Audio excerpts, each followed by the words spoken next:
اعوذ باللہ من الشیطان الرجیم بسم اللہ الرحمن الرحیم السلام علیکم ورحمۃ اللہ وبرکاتہ۔ مجلس اتحاد المسلمین کے معزز اراکین، صدر و معتمدین، مجلس اتحاد المسلمین کے اراکین اسمبلی، اراکین قانون ساز کونسل، شریک معتمد و جوائنٹ سیکرٹری مجلس اتحاد المسلمین و اراکین بلدیہ، آج کا یہ اجلاس جو بلایا گیا ہے اس کی اہم وجہ یہ ہے کہ آپ لوگ جانتے ہیں کہ 19 جولائی کے دن دارالسلام کے اس گراؤنڈ میں All India Muslim Personal Law Board کی جانب سے جو حالیہ دنوں میں پارلیمنٹ میں وقف امینڈمنٹ بل 2025 جو اب قانون بن چکا ہے، اس کے خلاف All India Muslim Personal Law Board کی جانب سے ایک کل جماعتی احتجاجی جلسہ انشاءاللہ تعالی 19 اپریل کے دن شام 7 بجے سے 10 بجے تک یہ جلسہ منعقد کیا جائے گا، اور اس جلسے کی صدارت All India Muslim Personal Law Board کے صدر حضرت مولانا خالد سیف اللہ رحمانی صاحب دامت برکاتہ کریں گے۔ یہ جلسہ مسلم پرسنل لاء بورڈ کا ہوگا، مجلس کے اس گراؤنڈ میں ہوگا، مگر مجلس کا جلسہ نہیں ہوگا، اور اس جلسے میں کانگریس پارٹی کو بھی، BRS پارٹی کو بھی اور YSRCP پارٹی کے بھی نمائندوں کو اس جلسے میں All India Muslim Personal Law Board کی طرف سے دعوت دی گئی ہے کہ وہ اس میں شرکت کریں، کیونکہ ان تمام پارٹیز نے، سیاسی پارٹیوں نے لوک سبھا اور راجیہ سبھا میں جب اس بل کو قانون بنانے کی شکل دی جا رہی تھی، ان پارٹیز نے اس بل کے خلاف ووٹ دیا، اور ساتھ ہی ساتھ ہم نے یہ بھی کوشش کی ہے کہ پارلیمنٹ کی جو جوائنٹ ورکنگ کمیٹی میں جو اراکین پارلیمان جن کا تعلق NDA کی حکومت سے نہیں تھا، ان کو بھی ہم نے یہاں پر آنے کی دعوت دی۔ بہت سے لوگ ان کا پہلے سے ہی کہیں پروگرام ہے، مگر جو بھی اس میں شرکت کریں گے انہوں نے مجھے بتایا کہ آج اور کل میں بتا دیں گے، تو ان کو بھی دعوت دی گئی ہے۔ میری آپ تمام سے درخواست یہ ہے، خاص طور سے اراکین اسمبلی سے اور اراکین بلدیہ سے، کہ آپ اس جلسے میں اپنے اپنے وارڈ سے، اپنے صدر و معتمدین سے رابطہ کریے، سرگرم مجلس اراکین سے رابطہ کریے، اور اپنے اسمبلی حلقے جات سے عوام کو آپ ترغیب دیجئے، ان کو بتائیے کہ All India Muslim Personal Law Board کی جانب سے اس کالے قانون کے خلاف پرسنل لاء بورڈ کی جانب سے ایک احتجاجی جلسہ دارالسلام میں 19 اپریل کے دن منعقد کیا جا رہا ہے، اور یہاں پر خواتین کے بھی جلسے میں ہم شرکت کی ان کو دعوت دے رہے ہیں۔ ایک علیحدہ حصہ یہاں پر مختص کیا گیا ہے، خواتین جب آئیں گی تو یہ ضروری ہے کہ ہمارے اراکین بلدیہ اور اراکین اسمبلی آپ اپنے اپنے وارڈ اور اپنے اسمبلی حلقے میں آج سے ہی جا کر، کیونکہ آج پیر ہے، آپ کے پاس ابھی 6 دن کا ٹائم ہے اور جمعہ بھی آپ کو ملنے والا ہے، تو اگر ہمارے اراکین اسمبلی اور اراکین بلدیہ اپنے اسمبلی حلقے میں اور اسمبلی وارڈ کے مساجد کے تمام ذمہ داروں سے ملاقات کریں آج عصر کی نماز کے بعد سے، اور وہ لوگ ہر نماز کے بعد یہ اعلان کرتے جائیں کہ اس جلسے میں شرکت کرنا ہے، اور آپ لوگوں کی ذمہ داری ہے کہ آپ اپنے اسمبلی حلقے سے، اپنے وارڈ سے عوام الناس کو اس جلسے میں شرکت کرانے کا انتظام بھی آپ کرنا۔ یہ آپ کی ذمہ داری ہے، میں آپ کو دے رہا ہوں۔ صرف آ کر سامنے ٹھہر جانا اور ڈائس پہ بیٹھ جانا نہیں ہے. تو میری آپ سے ادباً گزارش ہے کہ یہ بڑا ہی ایک کریٹیکل مرحلہ ہے ہمارے ملک کی نہ صرف سیاست میں بلکہ ملک کی تاریخ میں. تو اس میں ہم تمام کو آگے بڑھ چڑھ کر حصہ لینا ہے. بلکہ میں تو تلنگانہ کے اضلاع کے مجلس کے ذمہ داروں سے بھی کہوں گا کہ اگر آپ کے پاس وقت ہے تو آپ آئیے، گاڑی کریے، گاڑی میں بیٹھیے اور اس جلسے میں شرکت کریے. بلکہ اپنے ساتھ اپنے تمام ذمہ داروں کو لے کر آئیے، کیونکہ آپ کی جماعت کے ہیڈ کوارٹر کے اوپر All India Muslim Personal Law Board کا جلسہ ہونے جا رہا ہے. اور میں آپ کی اطلاع کے لیے بتا رہا ہوں کہ جب All India Muslim Personal Law Board کا قیام عمل میں لایا جا رہا تھا تو اس جماعت کے مرحوم صدر سالار ملت All India Muslim Personal Law Board کو جب قیام کیا جا رہا تھا اس کے بنیادی اراکین میں سالار ملت شامل تھے. تو اور All India Muslim Personal Law Board Hindustan کے 18 کروڑ مسلمانوں کی ایک آواز ہے، وہ ہماری نمائندگی کرتی ہے. گو سیاسی پارٹی نہیں ہے All India Muslim Personal Law Board, مگر ایک ایسا پلیٹ فارم ہے جہاں پر مسلمانوں کے ہر مسلک، مکتب اور فرقے کے لوگ اس کے رکن ہیں. اور صدر صاحب کا تعلق سرزمین حیدرآباد سے ہے، تو ہماری اور حیدرآباد کی عوام کی ذمہ داری ہے کہ وہ اس جلسے کو کامیاب کریں. اور ساتھ ہی ساتھ میں آپ سے یہ بھی کہنا چاہوں گا، حیدرآباد کی عوام سے اپیل کرنا چاہوں گا کہ وہ اپنے گھروں سے نکلیں اور اس احتجاج کو کامیاب کریں. چاہے نوجوان ہوں، چاہے خواتین ہوں، چاہے ہمارے ضعیف حضرات ہوں، تکلیف ضرور ہوگی، مگر یہ ظلم کیا جا رہا ہے. اس کالے قانون کے خلاف ہم کو اور آپ کو آواز اٹھانا ضروری ہے.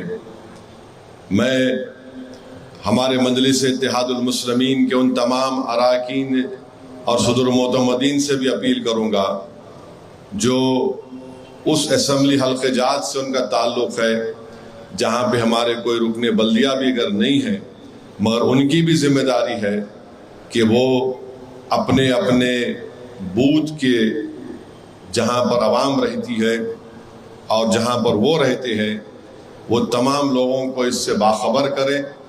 مساجد کمیٹی کے ذمہ داروں سے ان سے ملاقات کریں، ان سے اپیل کریں کہ وہ بھی آئیں اور وہاں کی عوام کو بھی آپ دارالسلام کا رخ کرائیں تاکہ ہم اپنا احتجاج درج کروا سکیں.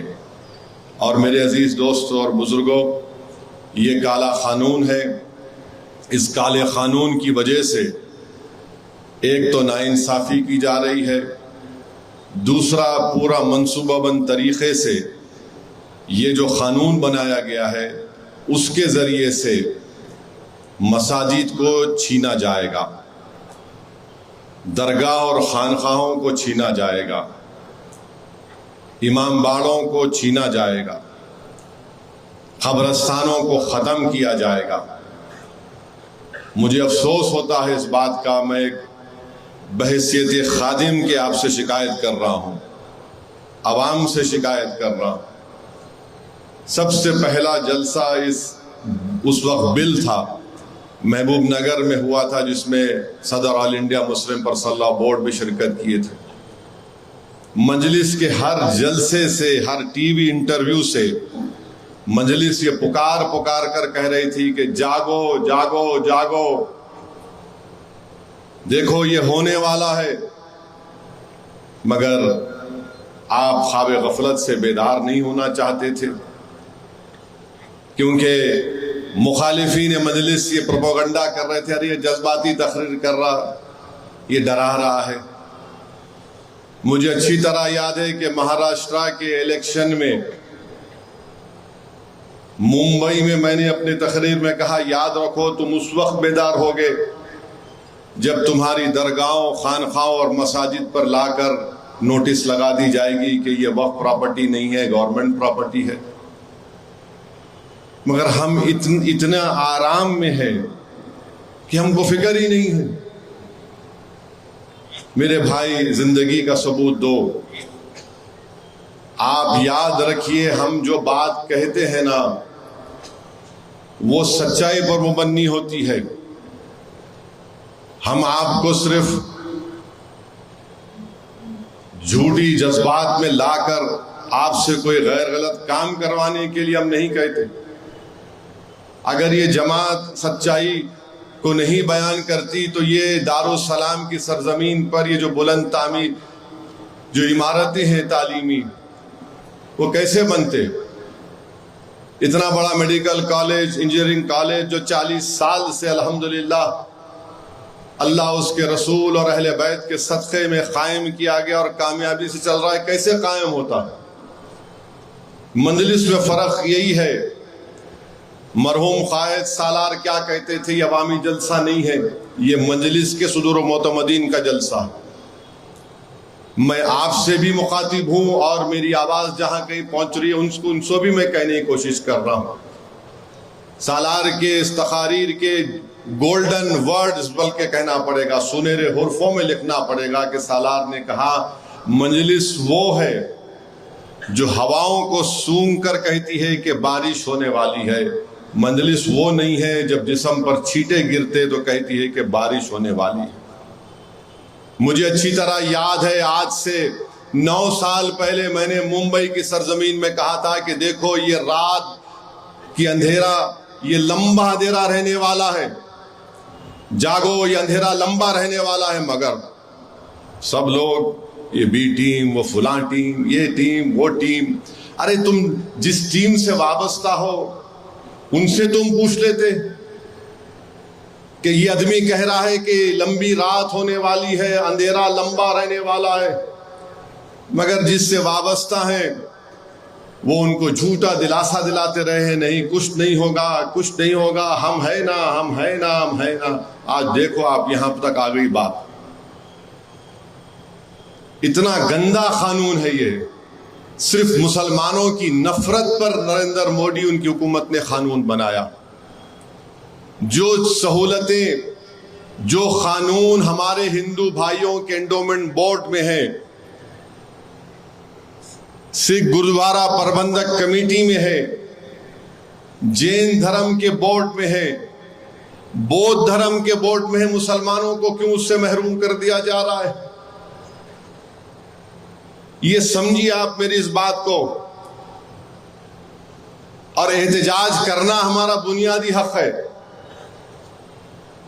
پارلیمنٹ میں اسی دن سیکشن 3D حکومت نے انٹروڈیوس کر دیا۔ میں اپنی بڑائی بیان کرنے کے لیے، اپنی انا کی تسکین کے لیے نہیں کہہ رہا ہوں، میں تو اللہ کا شکر ادا کرتا ہوں کہ اللہ سبحانہ و تعالیٰ نے مجھے توفیق دی اس کے بارے میں بولنے کی۔ سیکشن 3D یہ کہتا ہے کہ جتنے آثار قدیمہ کے تحت عمارتیں ہیں جو پروٹیکٹڈ اور اینشنٹ مونیومنٹ ہے، وہ وقف نہیں کہلائیں گے۔ پورے پارلیمنٹ کے ایم پیز کی تقریر اٹھا کر دیکھ لو، راجیہ سبھا اور لوک سبھا کی، کس نے اس بات کو کہا؟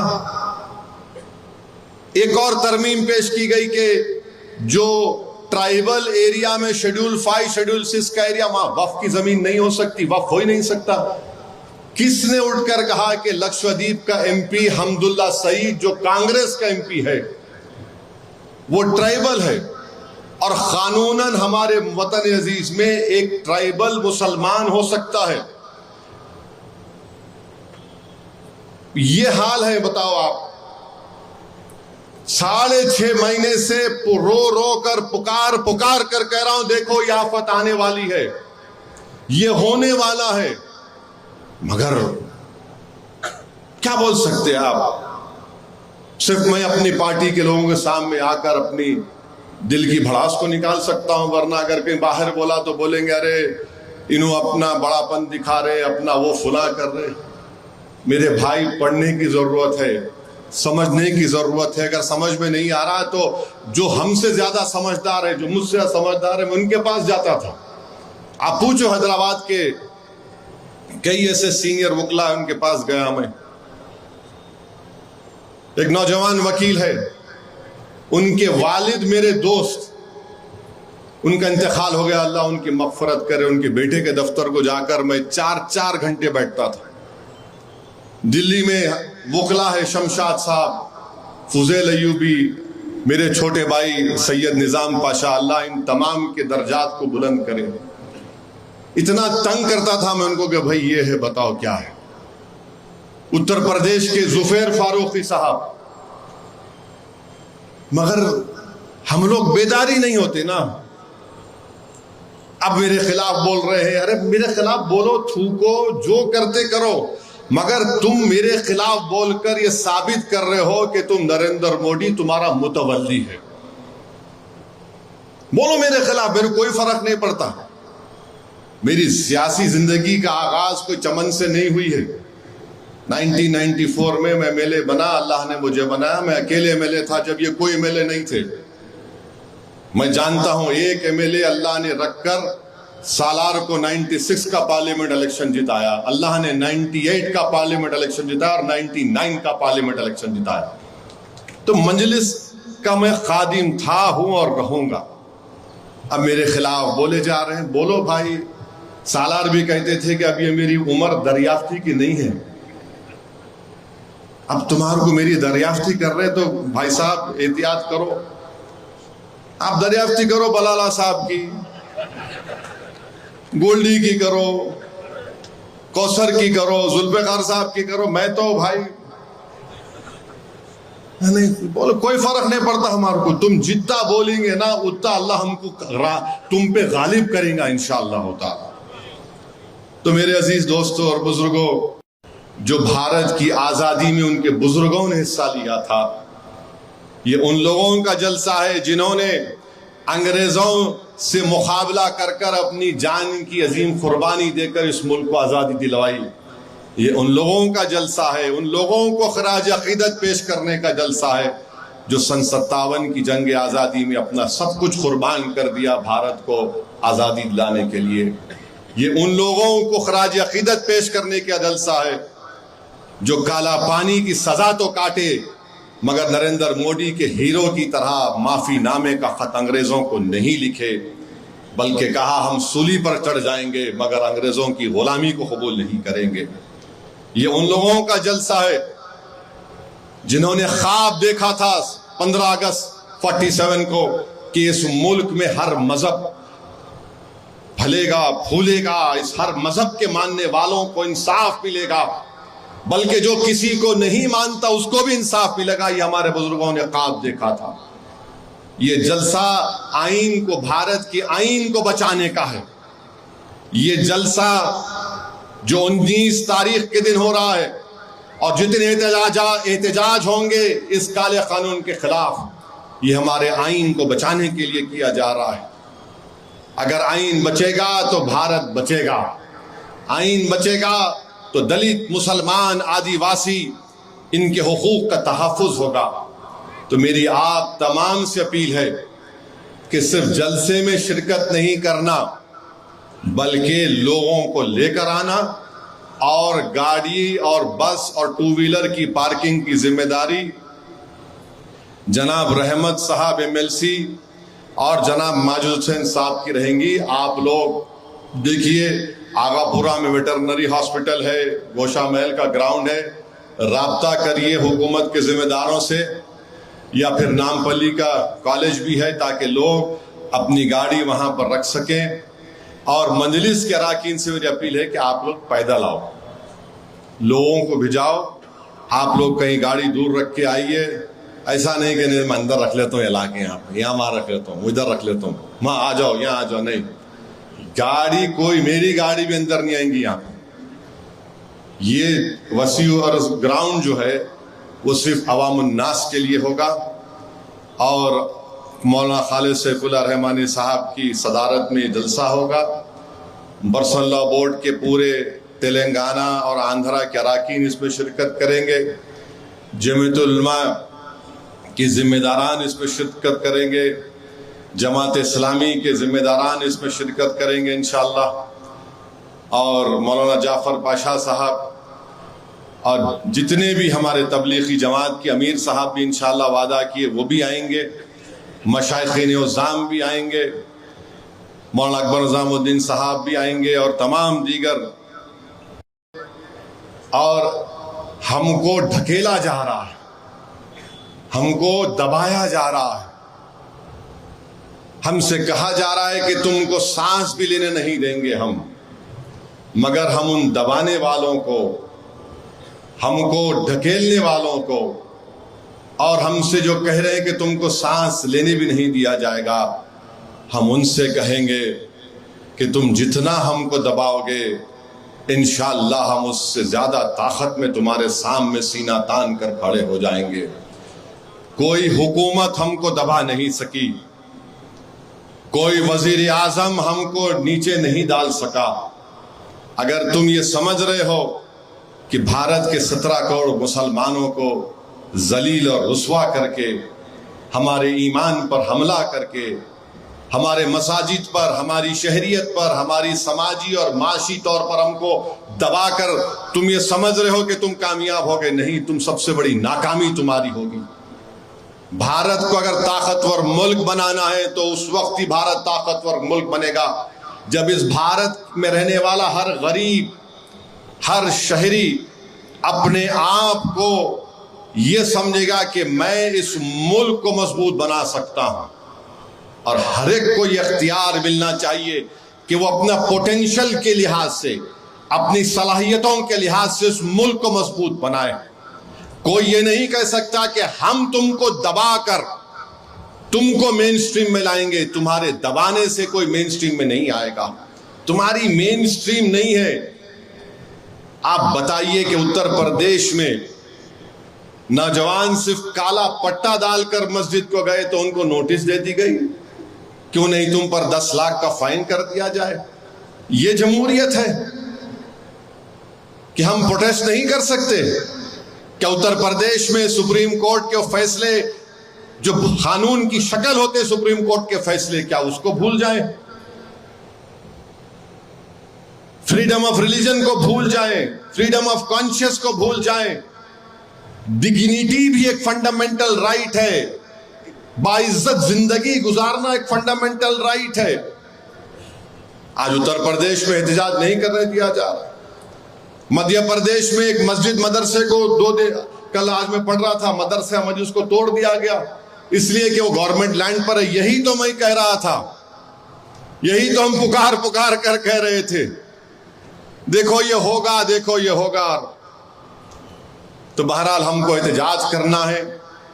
اور آپ یہ جانتے ہیں کہ سپریم کورٹ میں جو کئی 15 یا 20 پٹیشن اس کالے قانون کے خلاف جو وہاں پر فائل ہوئے، اس میں لیڈ پٹیشن مجلس اتحاد المسلمین کے اسد الدین اویسی کا ہے الحمدللہ.